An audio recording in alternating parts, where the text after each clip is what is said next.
session on Retail Media 2.0 today. This couldn't be more timely because the tectonic shift that we have seen in the industry in the last couple of years. What I was saying is I was here with MMA a few months back when we launched our Retail Media 2.0 playbook, and Monica was here, and I got to know a very fascinating insight in that session. The insight goes like this. In the pursuit of first $30 billion, search advertising took about 14 years, followed by social that took about 11 years, and retail media did that in 5 years. And we are, supposed to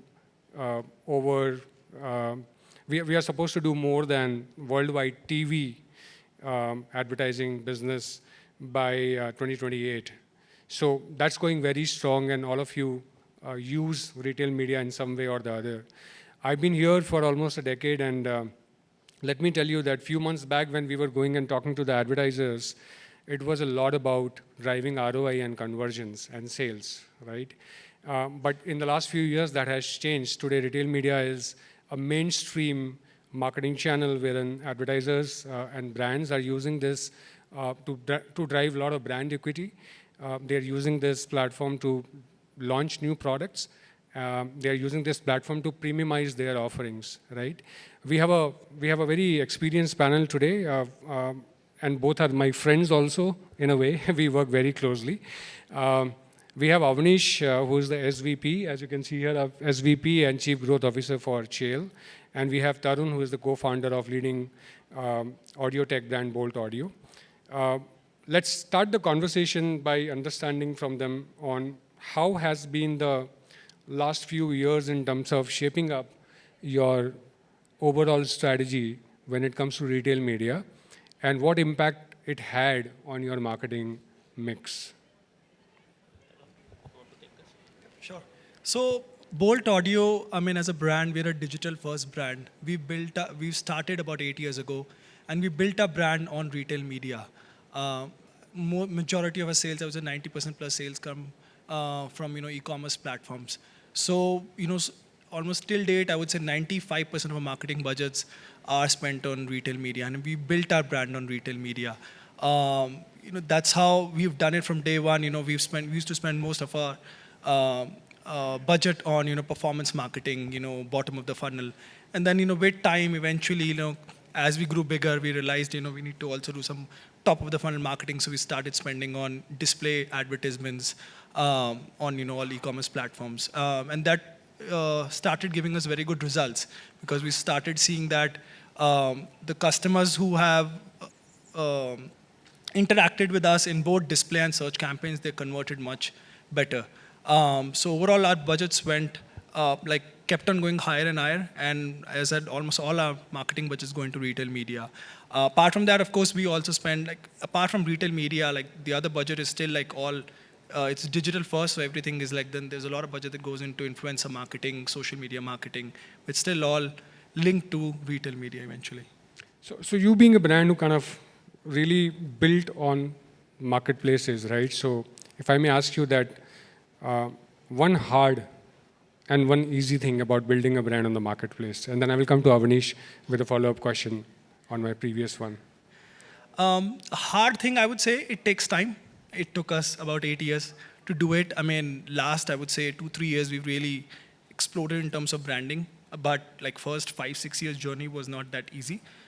Easy part is with relatively lower budget, you can scale up your brand on retail media. Whereas relatively lower compared to a traditional offline marketing. Yeah, because you have all the captive audience base there. People are coming searching in your category. Exactly. It's relatively easier.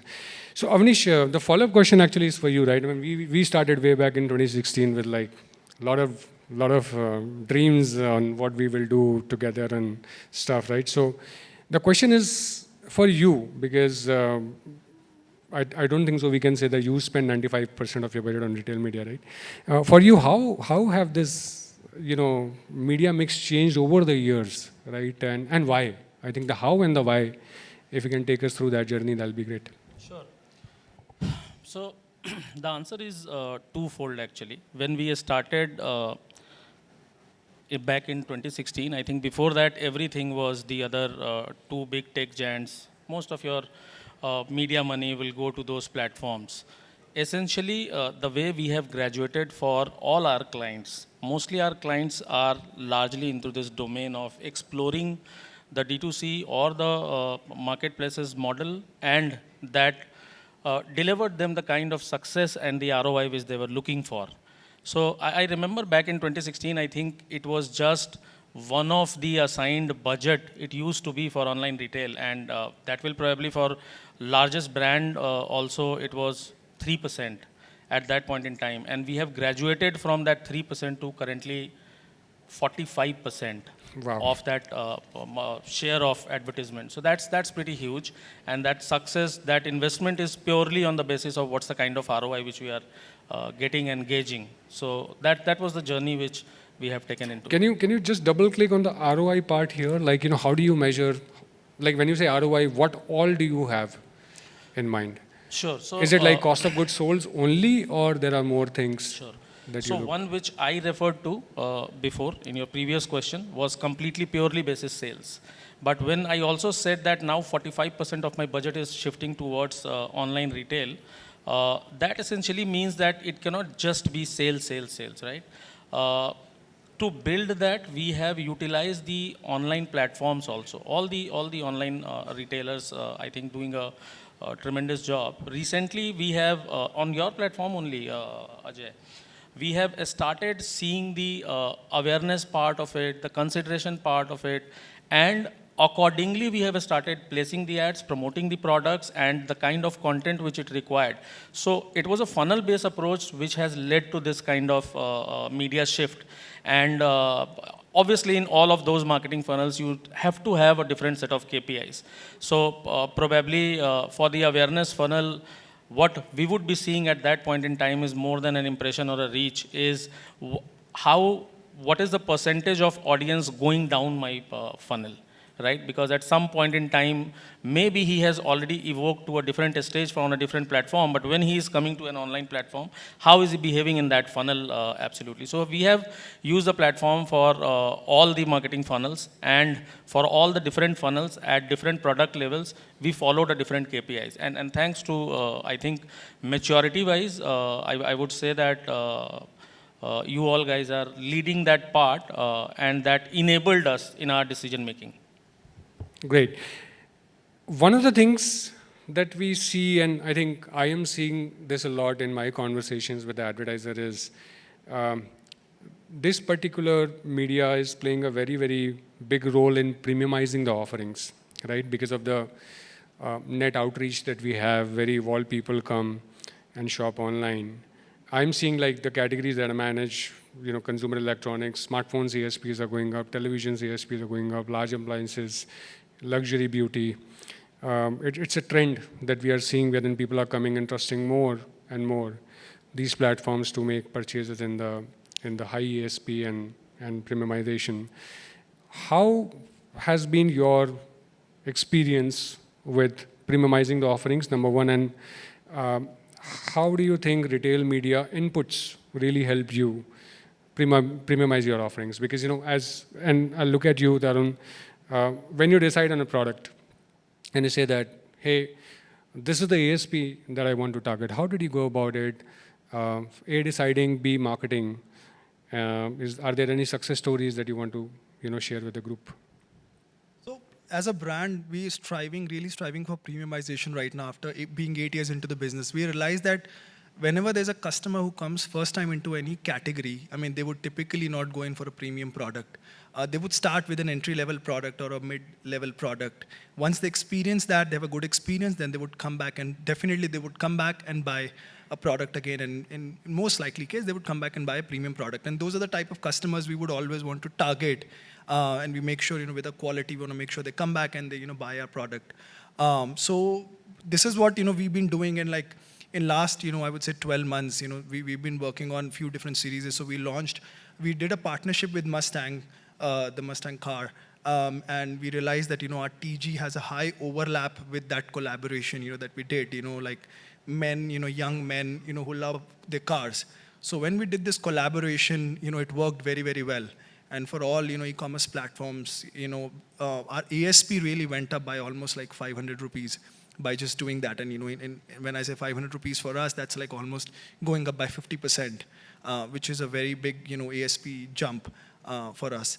Of course, we were figuring out what is the right price like a customer would pay when we're trying to premiumize. Of course, it is also defined by the cost that you incur with that premiumization. So like in this particular case, it is like the design and the finish that we are giving to the customer along with the upgrades in the technology.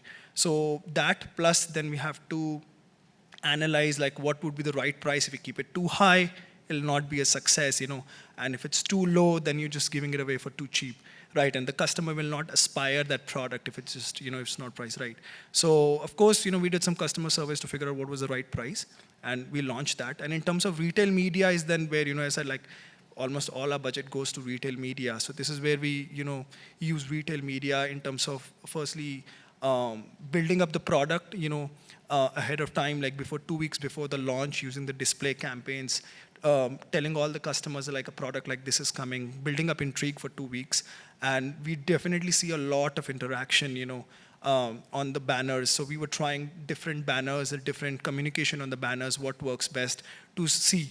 In fact, even when it came to the pricing, we did not reveal the pricing first, and we were trying to see what is the metric, like how are the customers interacting, how are the CTRs on the banner. That would also tell us, like how much do customers actually want a product like this. And when we see like all the metrics were over the roof, that's when we also like came up with the pricing, and it worked very well. And then when we launched the product, of course, using the display campaigns that we did, pre-launch, and then after that, using the search, we really exploited that, and the product did very, very well. And the communication we also wanted to pass on was like that you can purchase Mustang car, like which is a very highly aspirational car for a lot of young TG that we have, at a very affordable price.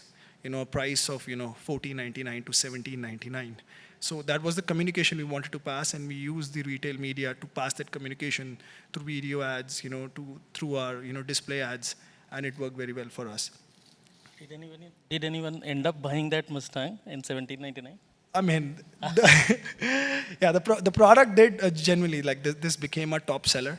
It gave a big uplift to our brand itself, overall in terms of branding as well. That collaboration worked very, very well. And then another one that we did was like we were trying to make another premium series, like without a collaboration. We launched a series called a Clarity series, where again we wanted to drive the price higher by offering much better premium design in terms of finishes and the specs. So we tried that as well, and again even that was a success story. We did see that customers are willing to pay for these upgrades. If you have the right product, because in India the customers really look for the value, right? If they don't see there's a value in the product, they'll not pay for it. So if they find value, and if you can somehow showcase that value through retail media, that there is value in this product, customers will pay for it. And that's what we've seen so far. And what I'm hearing is that, there are multiple avenues that retail media offers to you as per the product that you want to launch. So if you're launching a premium product, then there are multiple ways in which you can tell premium stories to the consumers today. Display advertising is just one part, but video, for example, and other avenues that we have, like custom pages and stuff, right? Avnish, you want to add anything on this? I know that we have kind of swapped the shares of low ASP and high ASP in last couple of years, right? And it's very magical, right? If I put it that way, a lot of hard work has gone into making that happen. Finding a customer for a very high ASP smartphone that operates in 70,000 plus price point versus selling a 14,000 rupee smartphone. These are two different leagues altogether. Do you want to just add to what Tarun mentioned, and then we'll move? Would love to. I think when we started, we were not even close to the platform or the category benchmark, what it used to be on any of the online portals. And right now we are working with just two. So later on, what has shifted is that eventually, as and when we tried, right, and the kind of maturity in marketing and the content pieces and the advertising solutions the platforms have offered, the retail partners have offered, over a period of time, in just 2 to 3 years, with all of those learnings and all of those launches, we have, and we are happy that somewhere now we are pretty much close to the platform or the category benchmark as a brand that has become, our brand truth has become the platform truth. We are just we have gone to that level. Now, just to give you an example, that when we started, it was mostly M series, M series. The product range which we were focusing upon is a 10,000 to a 30,000 kind of product. And right now, we have just made an entry, and thankfully that everything is being sold so pretty well. Our bespoke refrigerator or a washing machine or a phone, television, all these categories, premium ranges, more than 2 lakhs plus, and it is being sold online. So, and it's just more than a magic. I think this is also that how the advancement of the platform has happened, and at what level you are grabbing all of those insights in your benefit. So leveraging the platform is also equally important. Yeah, and I mean, it's also about the customer trust and the overall evolution of the customer experience, servicing, delivery speeds, everything has to do with it, right? Comes to the most important aspect of it, and that's in the center of retail media, which is identifying right audiences, right? And it's every marketeer's job to figure out where should I put my money and in what shape and form should I communicate to the right audience, right?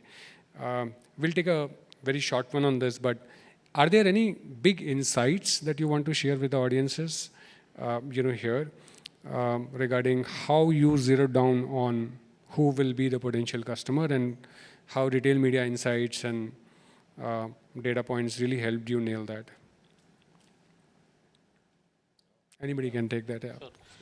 So, see, the good part on the online division, the online retailing, online retail media, or the other form of the marketing, the good part is it unlocks the bottom of the funnel for you, right? With any other marketing activities, you actually keep on struggling to see the whole consumer journey, correct? So, and that's the unlocking part on the online retail media piece.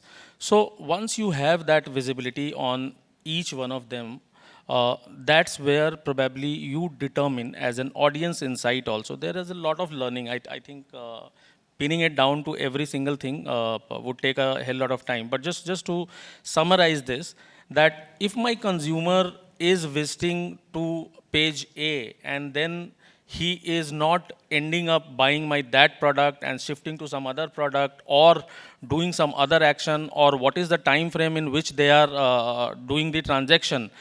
And that help we have also got with the partner, because as I was mentioning that we were pretty much curious to understand, explore, and the kind of offering we were getting was pretty intrigued.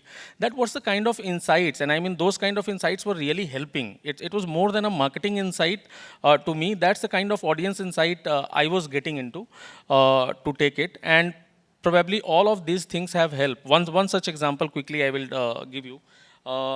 Usually on the other platforms, and this is the kind of audience behavior which we were looking for, there was this whole truth for one of the products. I'm not going to call out the product.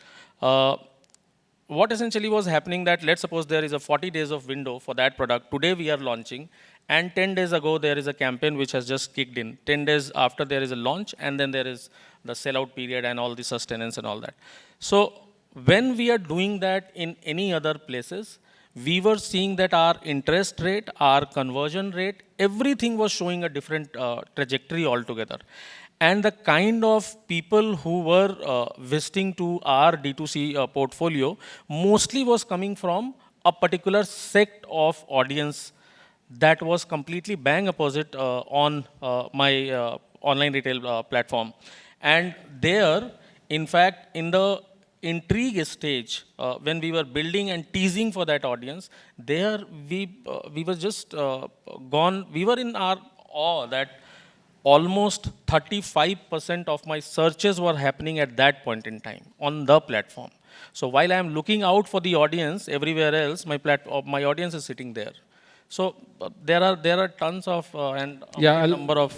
Yeah, I'll tell you a fun fact here. Like when we do the GTM for largest events like Diwali and all that, we see the entire TAM, which is online and offline, sitting and browsing and researching on the platform. So the journey is never linear, right? It never happens that somebody comes, see the product, click and buys. There's a lot of comparison that happens. There's a lot of online, offline research that happens, and the consumer eventually chooses. You talked about full funnel, right? And especially us, because we kind of have been on this pursuit of bringing retail media on front stage, and we have been working very hard to keep adding products which grows the consumer up the funnel. So today what happens on Amazon advertising doesn't remain on the marketplace, it goes beyond the realm of it. We have launched video recently with Amex, Amazon Amex, and very soon we will be launching advertising on Prime Video as well. When it comes to full funnel advertising, where do you think you are as a marketer? And this question is more for you, Avnish, again. Where do you think you are as a marketer to understand how the consumers are really, moving up or down the funnel? The follow-up to that is that how excited are you about retail media now taking that stage of full funnel advertising for everyone at scale, right? Not just for large brands, but for sellers and small brands as well. See, currently the kind of full funnel advertising which we are following is basis the kind of ad sets and the ad which are available, the platform or the channels which are available on the platform. So which essentially includes that if you have to do something big, if there is an event, you go and buy a particular inventory which is in the form of banner, which is display medium, and that you can consider that it will create a lot of awareness. Or you do a fixed kind of buying wherein you have a certain visibility for a certain period of time. You already have an intent-based platform, search and all. Interestingly, because MX Player and we have been also hearing is that you are coming up with monetizing that Prime Video also probably. If that's the truth, the game is going to change, because this is the place wherein actually you have more than now 250 million plus intended audience who are visiting there. And when we are saying that intended audience, they are in the moment of doing the searches or inquiry just to buy. The intent was already there. So now there will be an ecosystem wherein actually that audience on one single ecosystem you can see and watch and know more about that what's the kind of behavior he is showing, and you actually can create the full funnel then and there. Now we are already using that full funnel, but I think when that happens, taking that video approach probably, it will complete as wholesome probably will get on the platform. You want to add something on this? I think you are also launching a lot of new categories of late, right? I mean, will this change? So let me just pivot this question to you. This availability of entire funnel and a linear understanding of the consumer and the behavior, will this change your, the way that you have been looking to buy retail media? Will that change the overall mix or the way you deploy your dollars, for example, for a specific objective? Yeah, especially for like any new category that we get into, and depending on the type of product where we can showcase, especially when we're talking about any video advertisement, where like there are some of the features which can be showcased in much better way. For like an audio product, if we can showcase in a video, it's a lot better than versus a static advertisement. So we are already like looking into new ways to integrate that into the video, right? And even getting into new categories, like, I mean, for home audio, like, and showcasing what a home audio product can do for you, like a party box, what it can do for you. So we're trying to we're looking into the new ways for, video advertisement to help us out in the future. Cool. So very quickly, no retail media conversation is complete, without talking about measurement, right? Because that's what I think the moment I walk into a marketer's room, that's the first thing. Okay, now Ajay is here. He will give me all the answers about how my marketing dollars are working. The question is a little different, that what do you really expect from retail media to do for marketers when it comes to measurement, right? It's a futuristic one that, what are the things that you think that we should be building to be able to help the marketers closing the loop on their on their understanding of how their campaigns are performing, and not just with us, but whatever ad dollars that you're deploying in the market. So I think in terms of searches, like I don't think there is anything that can be done any better, like for the bottom of the funnel, but for the top of the funnel, right? We hope like, we can get better insight of the customers, when the customers are coming in, right? How many customers actually viewed a product, but then how many products like within the category did they look at before they decided to make a purchase, right? Versus, just customer clicked on a product.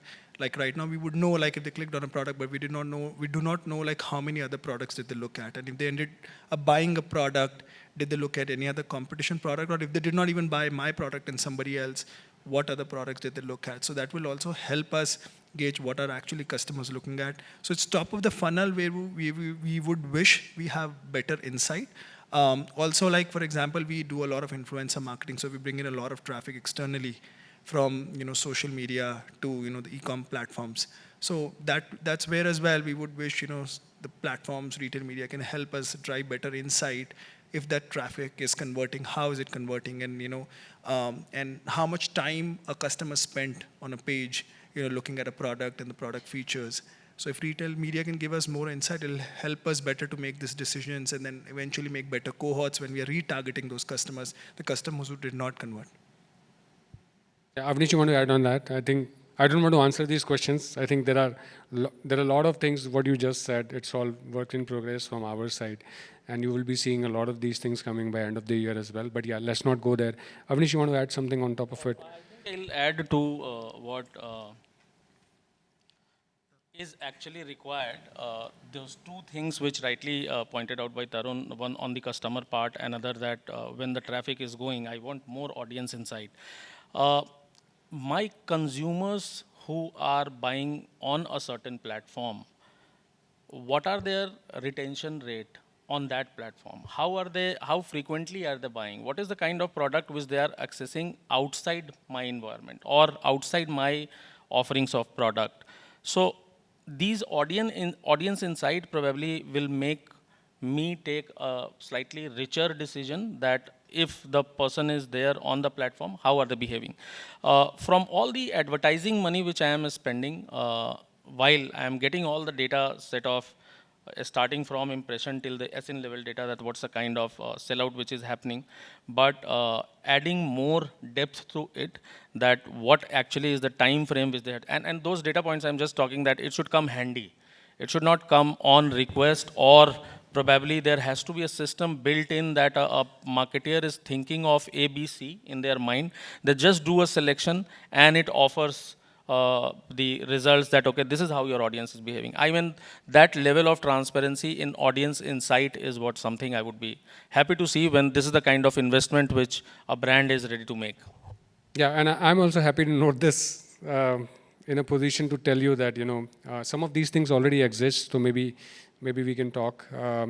But some of these things that you're talking about, so there's a global program, Amazon Attribution, that tells you how your traffic that you're driving from external portals is performing when you are landing that on Amazon. Already. It's happening. It's something which is live in the US. We will be getting that in India as well. What will it take to bring it to India? No, nothing. This conversation is all it takes to bring it in India. So we will very soon have that. I think the ETA that we are following is about December, like end of this year. So that will solve, and some of the things are already there. So that kind of completes our conversation for today. Thanks for being so many great insights, offering those insights to the audience here. And thanks for being valued partners, both of you. Thank you so much. Thank you so much. Thank you so much. Ajay, thanks, Tarun.